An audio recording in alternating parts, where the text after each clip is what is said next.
So I want to share with you guys one tip when starting out a new workout program. Now, there's a lot of things you could do in a workout program when you're starting out that you could really mess it up. But this is probably one of the ones that I will always tell my clients, I will always do no matter what level. So my tip for you today, whenever you're starting a new program, really the first week or two, is you want to make sure that you leave enough in the tank. So when you're training and you're doing your exercises and you're doing your sets, how hard should you train? I want you to try and train hard, right? Be motivated to get after it. But I see a lot of people who push too close to the limit too soon in the program. And that really can kind of be counterproductive in a couple ways. So first, it's a new program, it's a new stimulus. So there's a lot of new movements, right? You might be trying to do something with a little more technical. So you wanna make sure you're not pushing too high intensity that you start to lose form. That's the first one. So you wanna really build good movement patterns. The second is that you wanna make sure that when you're doing it, there's a new stress because there's new movements, there's new ranges of motions, there's probably new loading parameters. So the stress on the body and the muscles, you're already getting a lot of good stimulus, right? You're getting the stimulus just from trying to change some variation and getting into it. So you wanna make sure that you're not overshooting that stimulus, because if you overshoot in week 1 and 2, it'll be very hard to progress in a consistent basis for 3, 4, 5, 6, 7, 8, 9, 10 weeks. And this is a common thing I see when people are always, they train really hard for 2 to 3 weeks and then they kind of run out of room and they're like, oh, I must be my program. I'm gonna switch my program up. And they constantly are just burning and churning programs over and over and over every 3, 4, 5 weeks. Instead of really being able to settle into a program, get past 1 or 2 weeks of, you're still getting good workouts, you're getting good pump, you're feeling the muscles working, you're getting some good soreness, nothing debilitating. And then as you can go into the weeks 3, weeks 4, weeks 5, and even all the way 6, 7, 8, you're really layering on a lot of your intensity. You're pushing closer to failure and you're really getting a lot of those workouts. And then at some point you will have to maybe make some minor changes with movements and exercises.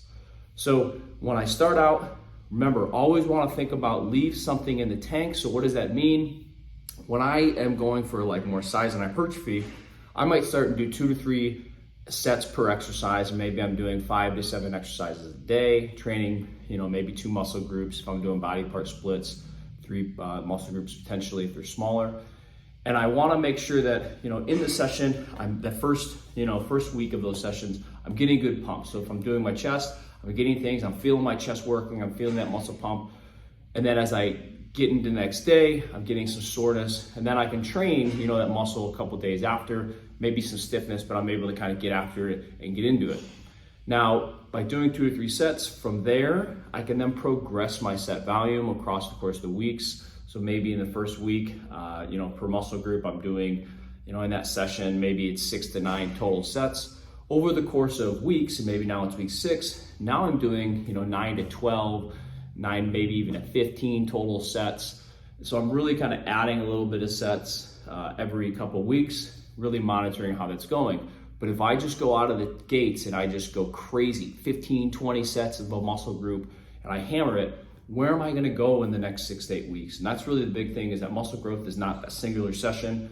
It's coming from these sessions, multiple sessions over multiple weeks and over multiple months. So really it's a long game. I'm not taking the motivation out of this. We still wanna train with high level of intensity, and we're always trying to train, the baseline in week 1 is I'm always trying to train within that, 3 to 2 reps left in the tank. When I say reps left in the tank, that's closest to failure. I'm really trying to think about getting that muscle stimulus. So if I'm doing the chest press, it's, I'm here, maybe that's 2 reps left in the failure, and that's maybe 1 left.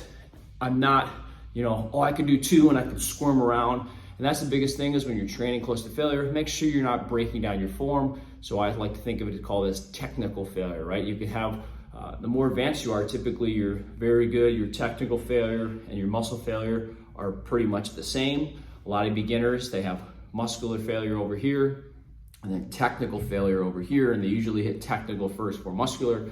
So that's just something, as you refine your technique and refine your intensities, you'll be able to basically have those be the same, where you're able to really lock in and not squirm around like on a bench press. You're able to just keep everything locked in and you're feeling that chest give out before anything else. So that's my tip for you. I hope you guys take that and run with it.